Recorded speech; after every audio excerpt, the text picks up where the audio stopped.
Good evening, everybody, and once again, thanks very much to Destination Newry for giving me this opportunity just to give a wee bit of news around the Camlough, Durhamore and Bessbrook area. So we'll begin tonight with a write-up on the sports. As most people would have noticed by now, most of the clubs, if not all of them, have been back at the training. So you have Brookvale Youth Club back at it, you have Cara Cruppen, Shane O'Neill's, and Creve Rua are all back at it. You can skip on there, Cahill, if you can. So you can see that a lot of the young people, which is absolutely brilliant, there they are, down back on the pitch, meeting up with friends and getting out and about. And fair play to all of there's the Shane's girls. Fair play to all of the management, the committees, the coaches. Everybody that is trying to ensure that this happens. And obviously, there's COVID marshals, in attendance as well. So everything's done yet again under the guidelines, the COVID guidelines. But it's brilliant to see people back out and about. It just gives that wee air for normality. And you can see Creve Rua have also been doing a fundraiser. That's them in the village. They were there on Saturday doing a street collection. And that's the lads, obviously putting their time to good use. And hopefully they've done well. People normally do give fairly generously anyway to these type of things. So it's great to see that as well. So we'll skip on from that, and on Saturday, that's this Saturday, at 10 o'clock, we have a litter pick. Now, this has been organised by community groups throughout South Armagh. So it's going to be the length and breadth from Crossmaglen, Collaville, Camlough, Collyhanna, Jonesborough, Drummond, right the whole way across to Balleek, Newtown. So most areas are going to be tying in, doing a wee bit of a clean up, which is absolutely brilliant. For Camlough, Terry Smith and Una McGuinness are more or less coordinating things from the Camlough end of it, and they're meeting down at the community house at 10 o'clock, and from there they will designate people to different areas, different roads, just to do the litter pickup. And for Bessbrook, I'm tying in with a number of groups, Kieran Coyne's been one of them, so we hope to meet at Acorn Hill, Carrickfista at 10 o'clock. So anybody locally that wants to tie in, that's just the second thing that I want to do with Cahill. But anybody that wants to tie in with us, we'll be there at 10 o'clock. We will hopefully spend maybe say 20 minutes to half an hour at Carrickfista and then move over straight across the road over to Dobson's Way. And we'll do a litter pick there. I know there's people that are going to help us on that. We'll then move from there down to Clockray Park, John F. Kennedy Park. And that'll probably be around about 11 o'clock. So again, we hope to have some residents out giving us a hand with that. And from there, we'll move to Holly Ridge Lane. That's just off the roundabout at the Five Ways. And if you're heading towards Tandragee, so it's down that road. And that road in particular gets its unfair share of rubbish, and that is probably because it's proximity to the Damali retail. And an awful lot of rubbish, obviously being dumped by people both in the retail park, people coming out of McDonald's, etc., etc., etc. And unfortunately, it all blows over onto the Tandragee Road and all into the estates that are there. So we're going to give them a wee bit of a help out on Saturday as well. So anybody wants to give us a dig out, by all means, get in contact with myself. As I say, we're starting off at Acorn Hill at 10 o'clock, and we'll take it from there. So the next I want to speak to is, and that is the Kieran Coynes. So that's another close appeal the Kieran Coynes have already started to engage in. Fair play to Kerry and Yvonne for doing this. And this is for Road Safe NI. So that's a group within the North that, has a big focus on road safety. And they will, promote road safety. They organise a number of events. They will, educate young people. They will support local communities that are trying to get, say, traffic ramps, or trying to get islands in the roads, trying to get, speed indicators, all of that type of stuff. Anything to do with road safety, this group, and it's a group of volunteers, and they will help, promote that. So in fairness, Kieran Coynes, they are, trying to help raise a bit of funding, which will go to that particular group. And that is, just an ongoing thing. I think it's right up until the 14th of May that they'll be doing that. So again, there's a bit of information. You can contact Kieran Coynes. They'll come and pick up clothes if they're at your doorstep, etc. And that's in honour of Mary and Kevin Faxon. As you remember, unfortunately, they were killed in a road traffic accident last February. So it's to honour them. So fair play to everybody that's involved in that, and hopefully people will take that on board and make the donations. Okay, I'd like to then go into an event that's on the 8th of May. That's Darkness into Light. That is something that I mentioned before. Rami Flynn is coordinating a number of events in the area in order to promote this particular charity. So this is Creve Rua, Camlough Community Association, and Friends of Durham have got together.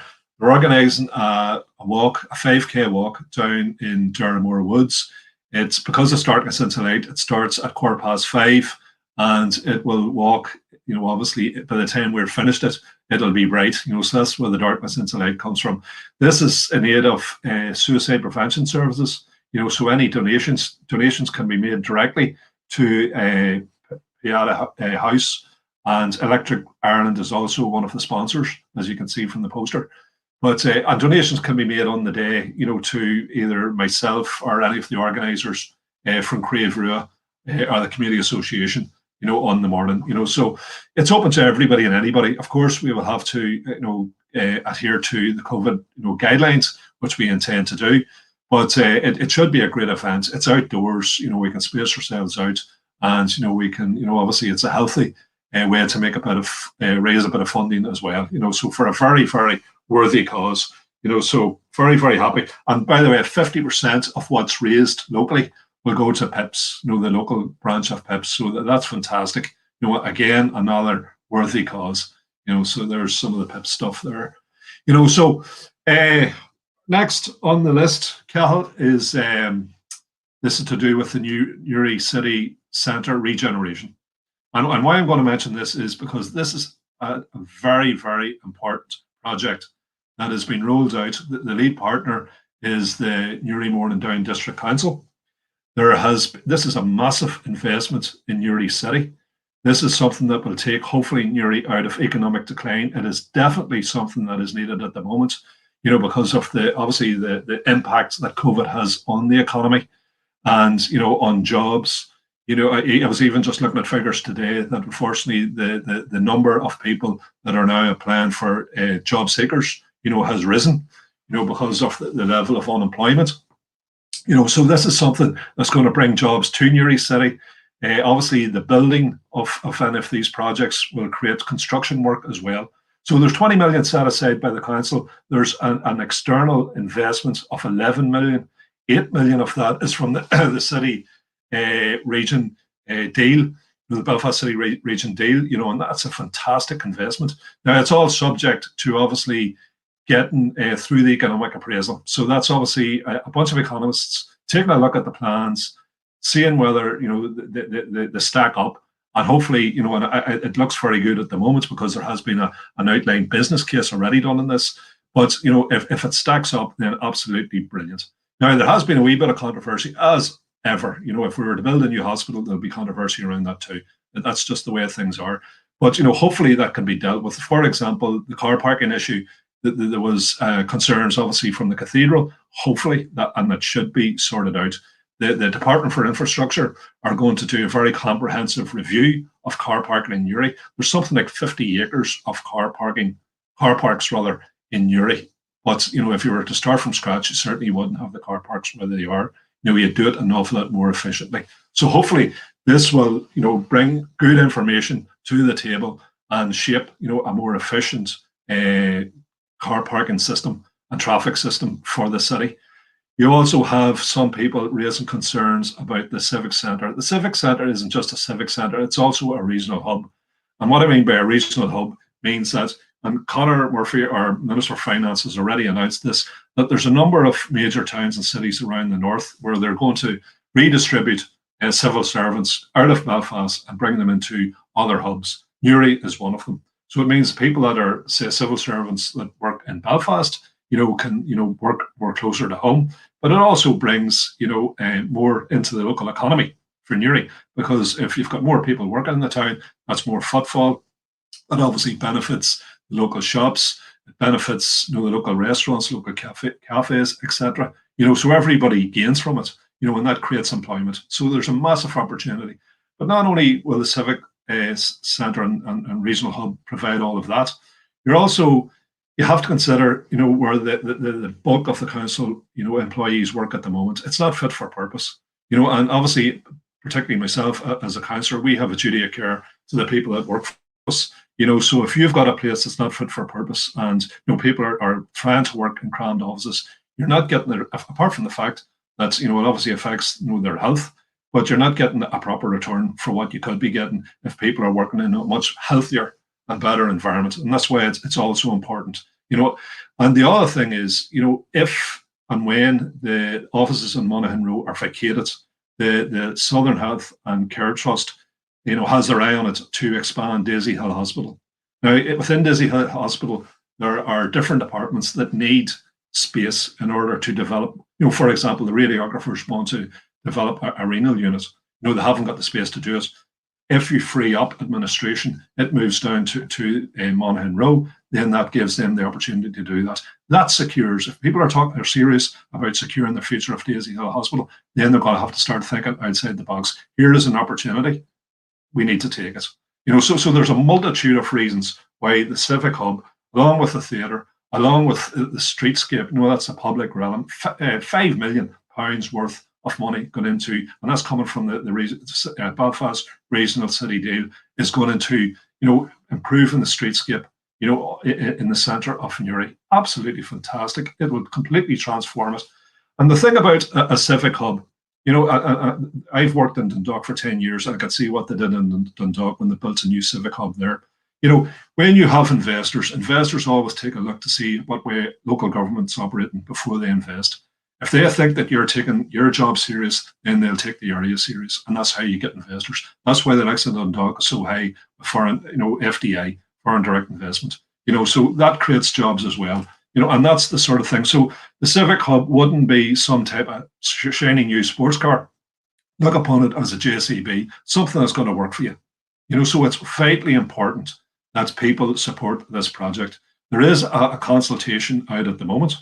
I'm in no doubt people who are opposed to this for a whole variety of reasons, will be obviously signing into that and giving it a fairly negative response. We need people to sign it on. You can go onto the website for Newry Moore and Down District Council, and you can, it's a monkey survey. Just sign on, and we need a positive response. We need to get it across the line.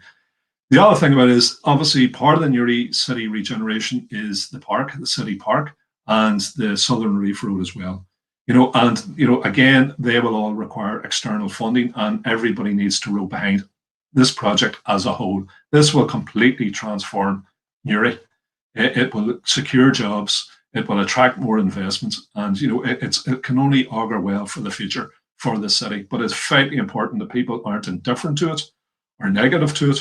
I believe that this is something that really can lift the local economy, and as I say, create more jobs and make it a better place and a safer place to live and to work in and to play in, with a new city park. So do take a look at the website, for Newry Moore and Down, and go on to the monkey survey and please fill it in. It's vitally important that everybody does that. Thanks, Yahal. That's all I have to say on that particular issue. I'd like now to give a bit of a call out for a few birthdays, if that's okay. So the first person I have on my list is Andrea Donnelly. There's Andrea, and that's Jim and her daughter. I think that was taken a couple of years ago. So it's Andrea's birthday. I'm not too sure. It's fairly soon. If it isn't today, maybe today. But anyhow, happy birthday to Andrea, and hope you had a great day. And no doubt, Jim and everybody spoils you. I'd also like to give a shout out to Mary Carroll. That's Mary in the middle with her daughter on my right and a niece on the left. A wee niece, I think, is making her Holy Communion. So again, big shout out to Mary. It's Mary's birthday on Friday the 30th. So happy birthday to Mary. And last but not least is Oliver Dorn, a Camlough man. And there he is with all his family. That's a brilliant photograph. So big shout out. I think it's either the 2nd of May or the 3rd of May is Oliver's birthday. I'm not too sure what age, but he's looking very spruce there anyway. And, fair play, as I say, a Camlough man, and proud of that. And so a big happy birthday to you, Oliver. and fair play to every. I'm sure, no doubt, the family will spoil you. So really, that's as much as I have to say. And as people know, the shops are open again this Friday. So please don't go nuts. I've no doubt there's an awful lot of stuff that people had in to buy over the last couple of months, and this is their first opportunity. So I'm sure there'll be chock-a-block, but please, just watch what has happened in other areas. Just don't get too complacent. Stay safe, keep your distance, wear your mask, wash your hands, all of that type of stuff. It is absolutely crucial. We can't afford to go into another lockdown. We're halfway through, or very much well advanced or progressed with the vaccine rollout, and we need to see this through. It is still a dangerous virus, so for everybody, to have a really good Friday and a good weekend, and hopefully we'll see things easing even more as we go into the future, and hopefully that'll be the end of it. So that's me, Cathal. Thanks again for the opportunity. So slán go fóill agus í Hawaii.